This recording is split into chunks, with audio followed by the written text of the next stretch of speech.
Muy buenos días, mi nombre es José Antonio Martínez y mi compañera Nicola Costa. Les estaré hablando sobre los frotis y mi compañera en lo más adelante le hablará sobre las colonias. ¿Qué es el frotis? Consiste en la extensión de una muestra de fluido corporal, humano o animal, sobre un portaobjeto para su análisis clínico. El material biológico a examinar se extiende formado por una capa muy fina sobre un portaobjeto. Se fija al aire con calor o con algún líquido especial. Se somete a las tinciones y generalmente se protege con un cubreobjeto, lo que permite su estudio clínico mediante un microscopio. Método de exploración microscópica de una secreción o fragmento de tejido, que consiste en extenderlo en dos cristales y examinarlo al microscopio.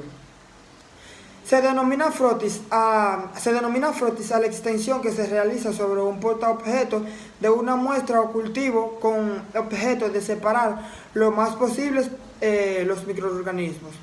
Ya que si aparecen agrupados en la preparación, es muy difícil obtener una imagen clara y nítida. Tipos de frotis. Frotis de sangre o extensión de sangre sobre una técnica científica que consiste en la extensión de una gota de sangre sobre la superficie de un portaobjeto o de un cubreobjetos con el fin de analizarlo posteriormente al microscopio. El frotis bacteriano es una extensión en forma de película delgada de una suspensión de microorganismos bacterianos que se efectúan sobre una placa de vidrio transparente o portaobjeto. Su observación bajo un microscopio óptico. El frotis sanguíneo. Una muestra tomada de la pared posteriormente de la garganta se coloca en un plato especial que permite el crecimiento de las bacterias. El tipo específico de la infección se determina utilizando análisis químicos. Si no hay crecimiento de las bacterias, el cultivo es negativo y la persona no tiene una infección streptococcus. El frotis sanguíneo puede ayudar a determinar las causas del dolor de garganta. Con frecuencia, el dolor de garganta se debe a un virus por el cultivo que permite determinar si se debe a una bacteria streptococcus para que los médicos puedan brindar un tratamiento adecuado. Frotis vaginal. Es el examen que hacemos en fresco flujo vaginal para determinar la posible causa infecciosa de un vaginitis o inflamación de la vagina. El flujo vaginal puede variar en consistencia, espeso, pastoso o líquido. Su color, blanco, transparente, amarillento. Olor. Ciertas vaginosis bacterianas presentan un mal olor típico como pescado viejo. El flujo vaginal que súbitamente cambia de color, olor o consistencia o aumenta o disminuye significativamente en cantidad puede ser índico de un programa subyacente con una infección. Preparación del frotis bacteriano. Número 1. Colocar una pequeña gota de agua en el centro del portaobjeto limpio. Es necesaria muy poca cantidad de agua, por lo que se puede usar el asa de siembra, ya que en el extremo curvo de su filamento queda retenida una misma gota de agua que resulta suficiente. Número 2. Flamear el asa de siembra. Tomar en condiciones asépticas una pequeña cantidad del cultivo bacteriano en medio sólido y transferirlo a la gota de agua. Remover la mezcla del asa de siembra hasta formar una suspensión homogénea que puede ser bastante extendida para facilitar su secado.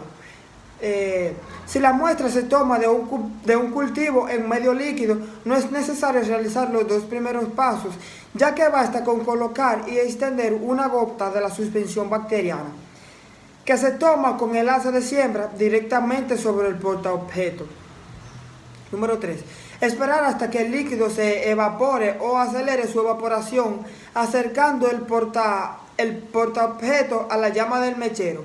En este caso, hay que tener mucha precaución de no calentar demasiado el portaobjeto, pues las células pueden deformarse o romperse.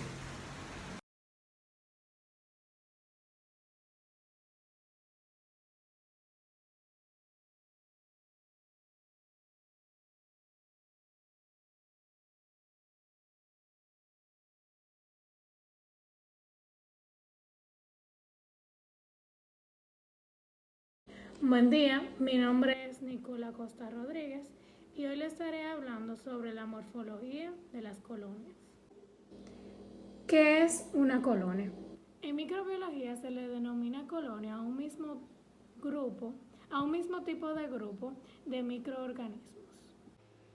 Algunos microorganismos que forman que forman colonias son las bacterias, protozoos o protozoarios y los hongos. ¿Qué es la morfología de una colonia? Las colonias bacterianas tienen una medida, forma y textura y en algunos casos color característicos que aunque puede variar de acuerdo al medio en que se encuentre, es constante bajo condiciones controladas y dependiendo de la especie que la forma. Se le denomina colonia al conjunto de microorganismos de un mismo tipo.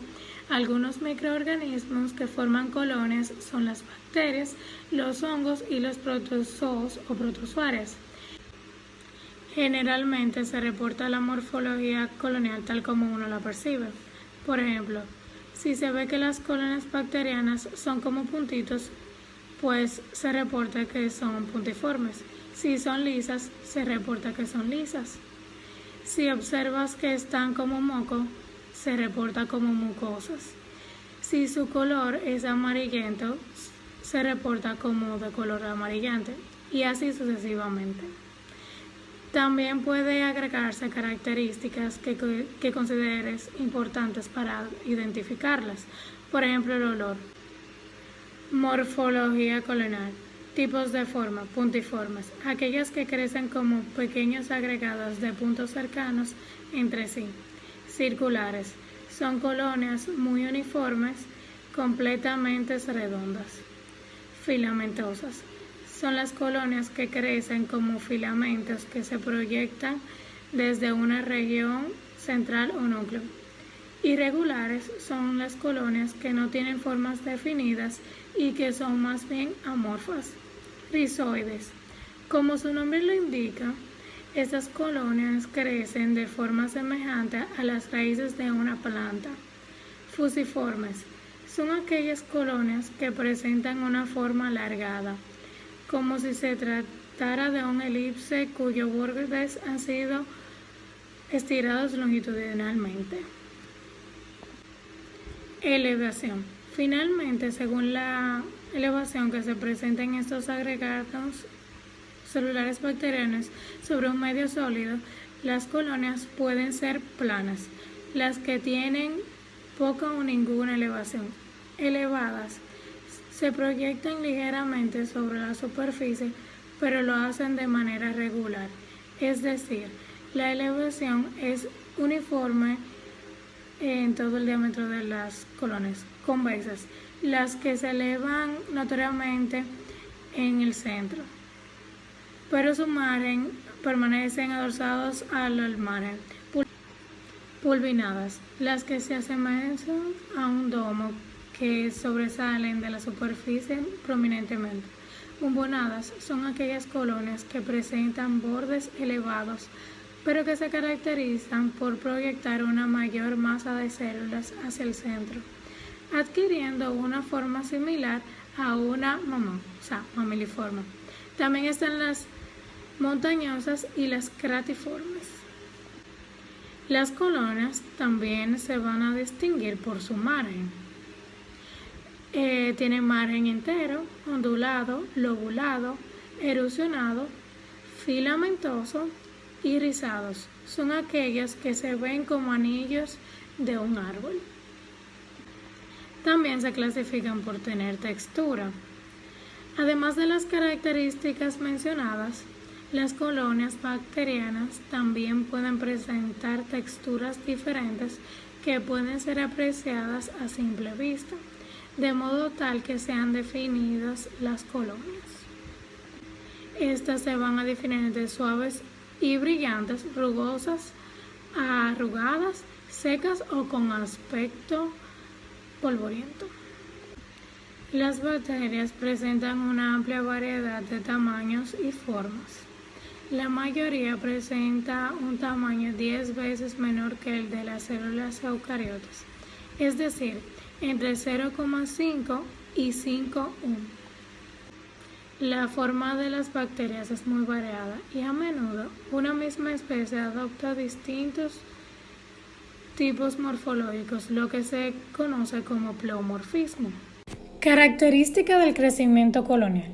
La mayor parte de las especies de bacterias que son cultivadas en un laboratorio y que se encuentran en los ambientes naturales tienen la capacidad de crecer tanto en medios líquidos como en medios sólidos. En medio líquido. El crecimiento en medios líquidos usualmente es seguido, experimentalmente, a través de mediciones de la densidad óptica del cultivo a través del tiempo.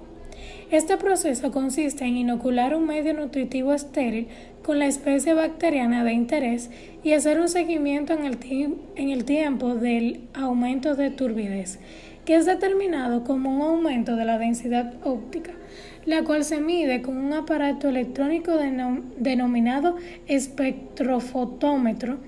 Una vez se evidencia que los valores de densidad óptica a determinada longitud de onda no aumentan más, el investigador usualmente grafica los valores obtenidos en función del tiempo y obtiene lo que se conoce como una curva de crecimiento bacteriano.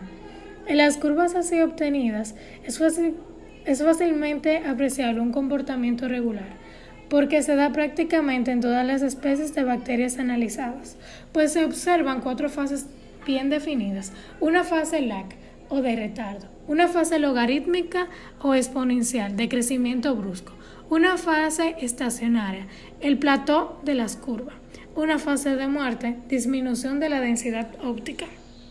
En medio sólido. El crecimiento bacteriano en medio sólido es un tanto diferente que en medio líquido, pues las células no están dispersas en un fluido en movimiento, sino que se agregan formando colonias bien definidas. Normalmente el crecimiento en medio sólido es más rápido hacia los extremos de la colonia o, en otras palabras, las células que se dividen más activamente están a la periferia. Entre tanto, las que están en la región central son más antiguas, son inactivas y sufren procesos de autólisis, que significa muerte. Algunos autores atribuyen estas diferencias de crecimiento en las colonias a la existencia de gradientes de oxígeno, de nutrientes e incluso de productos tóxicos producidos por las bacterias en el interior de las colonias, afirmando que hacia los extremos existen mayores concentraciones de nutrientes y de oxígeno que hacia el centro. En vista de que los bordes de las colonias son de menor grosor que la porción central, el oxígeno y el material nutritivo difunden más fácilmente en dichas zonas que en el centro, donde, por el contrario, los procesos de difusión son tan lentos que impiden una división celular eficiente. Es importante comentar además que la definición de un patrón morfológico dado en una colonia bacteriana es un proceso sumamente controlado, no solo metabólicamente, sino también en relación con la expresión de genes, con los procesos de comunicación intercelular, etc. Además, la morfología de una colonia depende de numerosos factores ambientales como la composición del medio, la temperatura, porcentaje de humedad, entre otros.